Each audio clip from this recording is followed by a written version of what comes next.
Hello, everybody. My name is Graham Elwood, and you are watching the Boom Political Vigilante. Great way to support the show is go to patreon.com/Graham Elwood, where you can submit articles like Independent Left News has done. Check them out. They're a great resource. Apparently, the GOP is grateful for Joe Manchin and Kristen Sinema, for however you say her name. Now, this was submitted. There's this woman that Independent Left News turned me on to, Lauren Elizabeth.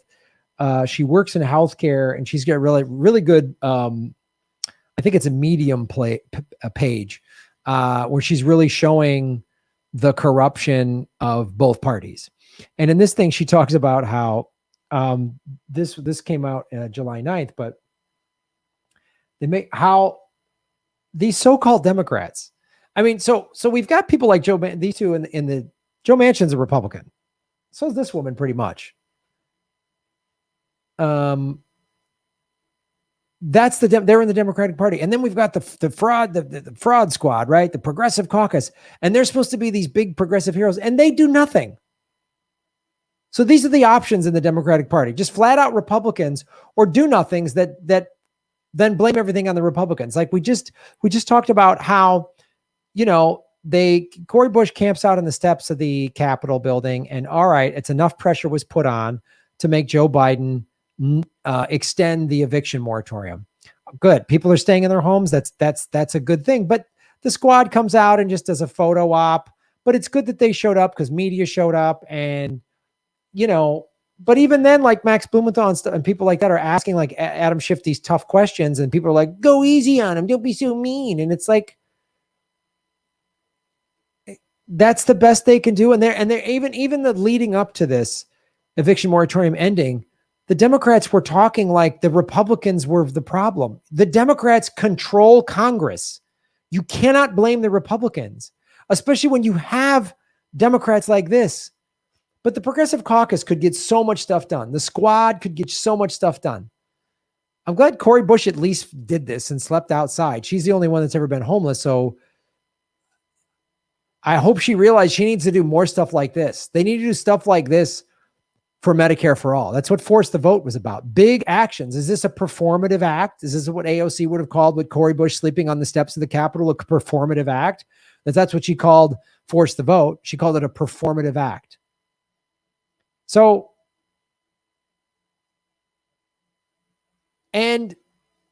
but back to this story, these are Democrats. And this is why there's like no difference between the two parties and how they work together to screw us all over. Recently, Representative Andy Biggs of Arizona's 5th District was filmed speaking to a group where he said Andy Biggs is a Republican.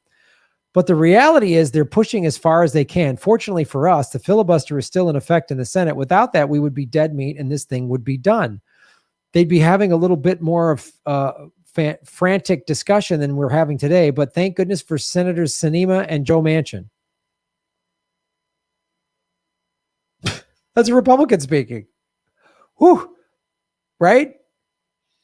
And now, Democrats that, the voting people will do crowd that tries to defend the squad. So then they'll cling to this, be like, we just got to get rid of Joe Manchin and Sinema. And then there's always this then. No. If the squad was true to form, they all would have camped out, not just Cori Bush. They all would have camped out. They would have camped out on the steps of the Capitol building for Force the Vote.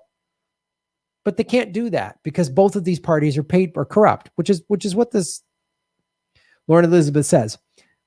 This was July 14th. Guys, I just organized my coworkers and we're demanding $15 an hour. What have we got to lose?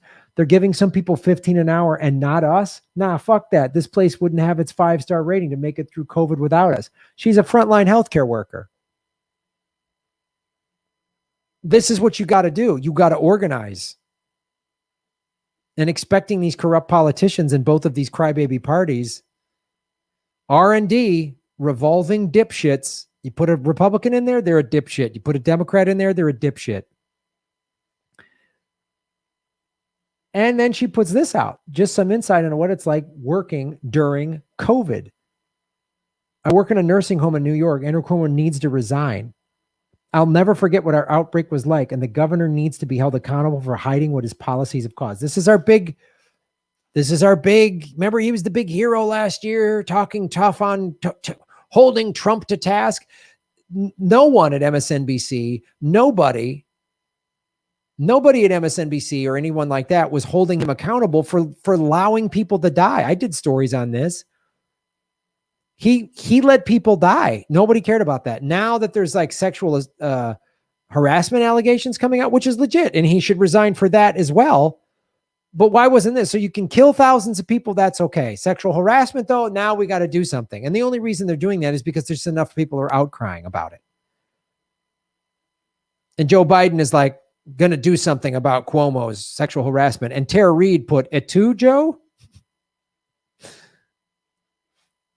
And it's all this just selective. So, we're going to finally do something about Cuomo. But none of the Vote Any Blue Will Do people had a problem with Tara Reid's story of how Joe Biden assaulted her. Nobody cared. And none of the Democrats cared about that.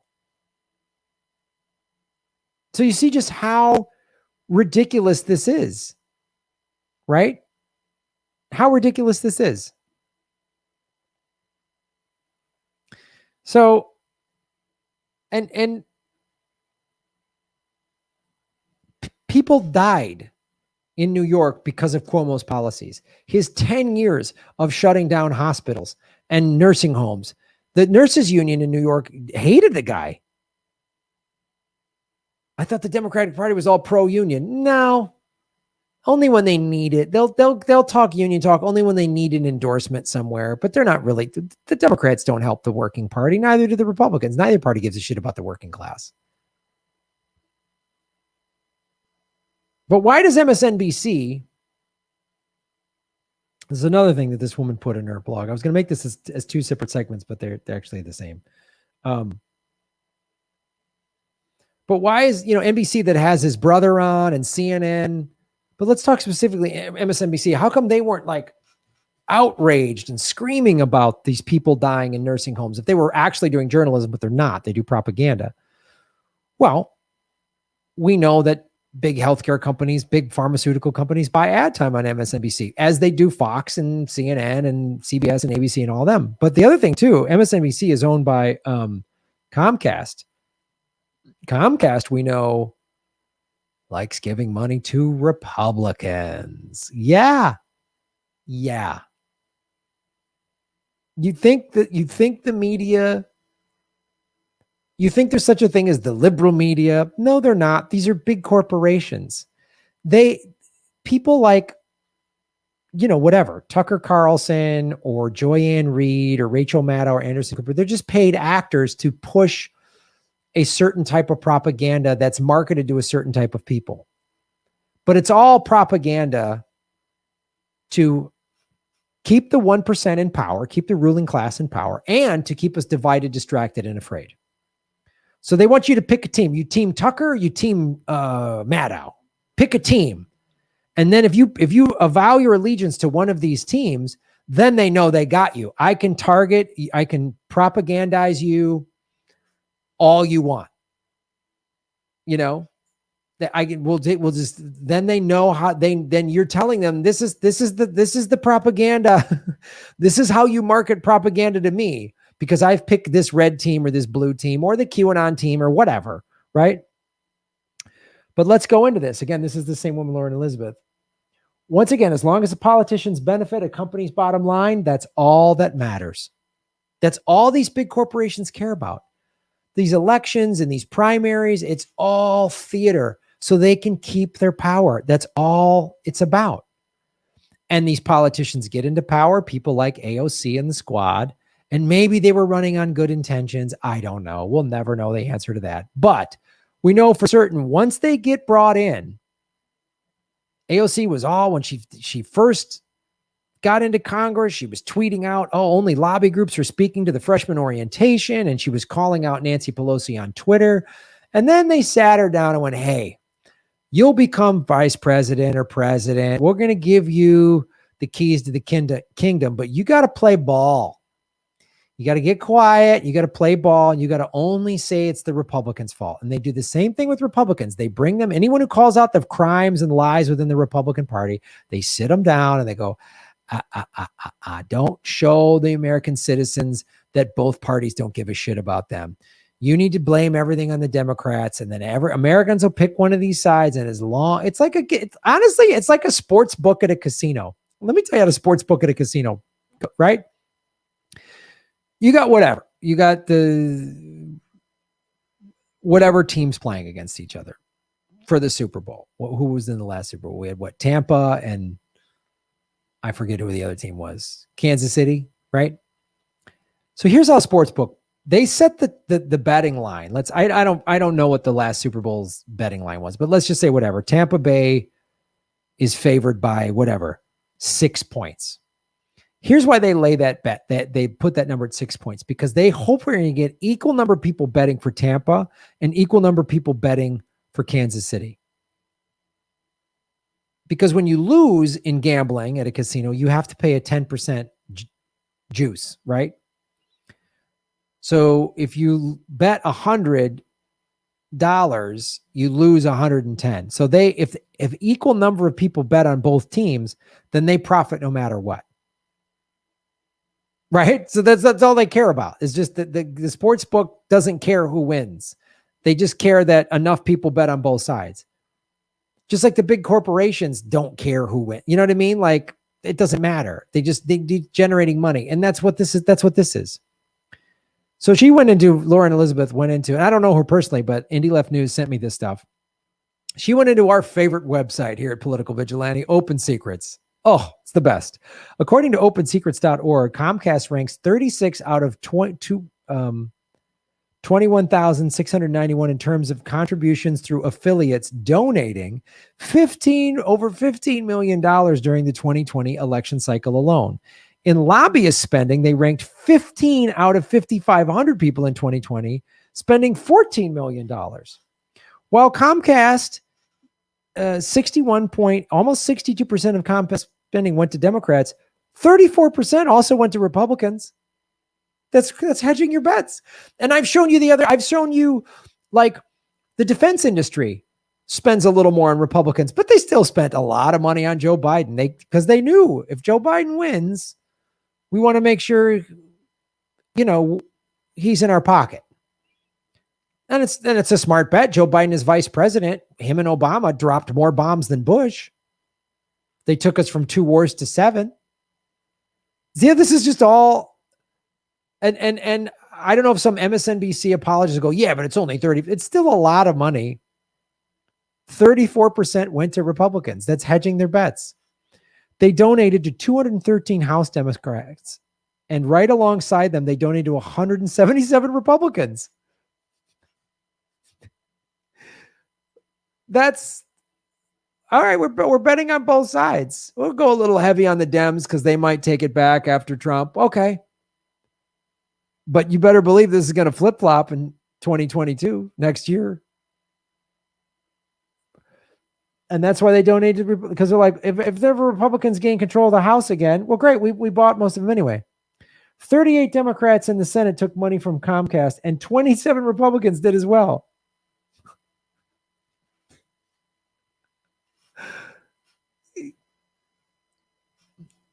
Joy Reid, who called the Republican attack on voting rights intellectually dishonest and said they were using Donald Trump's delusional election lie as cover to strip people of their rights, right? So Joy Reid says that kind of stuff. This is the theater of it.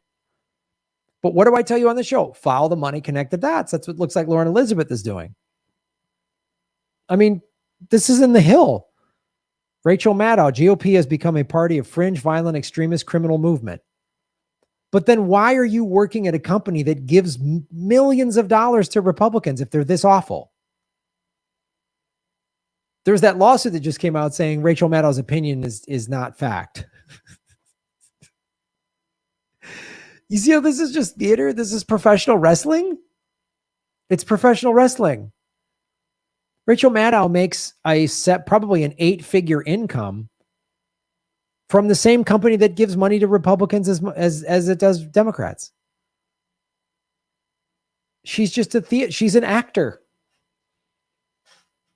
She gives the vote any blue will do liberals to go, yeah, Rachel, you tell them. And she gives the Republicans, oh, Rachel Maddow, she's part of those libtard problem. Like, great. Keep people divided. Keep thinking that your party and your TV station is better than the other party and the other TV station. Right? Employees of Wall Street firms like BlackRock Inc. gave over $181,000 to Joe Biden. BlackRock. And then $69,000 to the National Republican Senatorial Committee. Walmart's PAC donated considerable amounts of money to both Republicans and Democrats as well. I've shown you this in all these industries. They do this just to hedge their bets, just to guarantee that they got control of it. So that's why nothing changes. And that's why they have to control the narrative. And that's what I say about the corporate media. It needs, at the behest of the ruling class, because the ruling class owns all of these outlets, it needs to keep all of us divided, distracted, and afraid. That's why they get behind pushing all of this stuff.